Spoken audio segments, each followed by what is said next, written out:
Your Personal Supercomputer Handbook for the Future by Robert Young.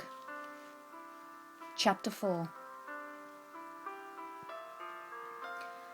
If we now take ourselves to the bustling streets of Manhattan, where a couple from Australia have just had their first experience of the rush from Wall Street Station to the streets surrounding the extinct World Trade Center, you will feel the shock as the couple realise that their only mode of communication has suddenly failed.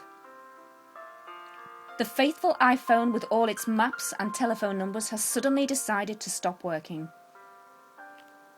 Their appointment with a close relative who works in one of the surrounding multi-storey buildings was critical to their planned trip to the city, and unless they meet John on that day, they would not be able to link up with him before their return to Australia.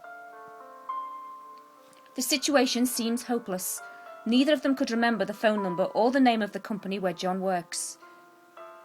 Without reason, Mary looked up and saw a man sitting at a table in front of a small restaurant. She was immediately attracted to him and without question walked over, excused herself and asked, "Do you work around here?"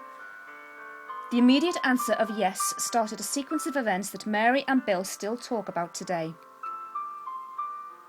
When Mary asked her newfound friend Clint for assistance in recollecting the name of the company where John worked, his reply was, "I work at the office of Swanton Distributors." Mary almost fell over. She recognised the name immediately. "That is where John works. We were to ring him when he arrived, but our phone decided to stop working." "Are you John's Aunt Mary?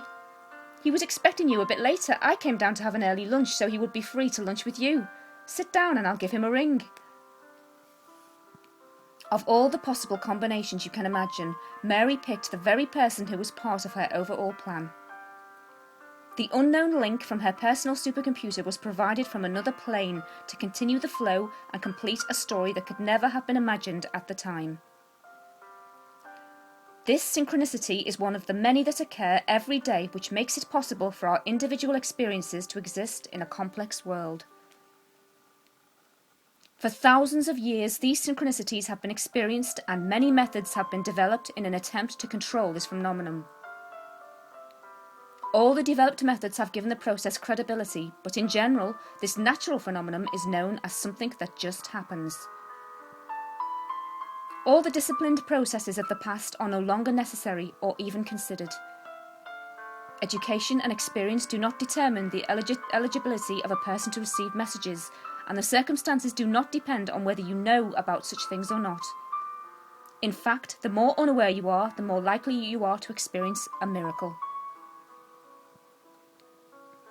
It seems like there must be a conclusion that can be drawn from what we have observed. However, the development of a conclusion of any sort will achieve what it says. The process of synchronicity will be concluded or stopped, and there will be no more opportunity until your conclusion is dispelled. It is like driving a car at high speed. All you do is observe and enjoy the demonstration of your skills without any analysis of what is required.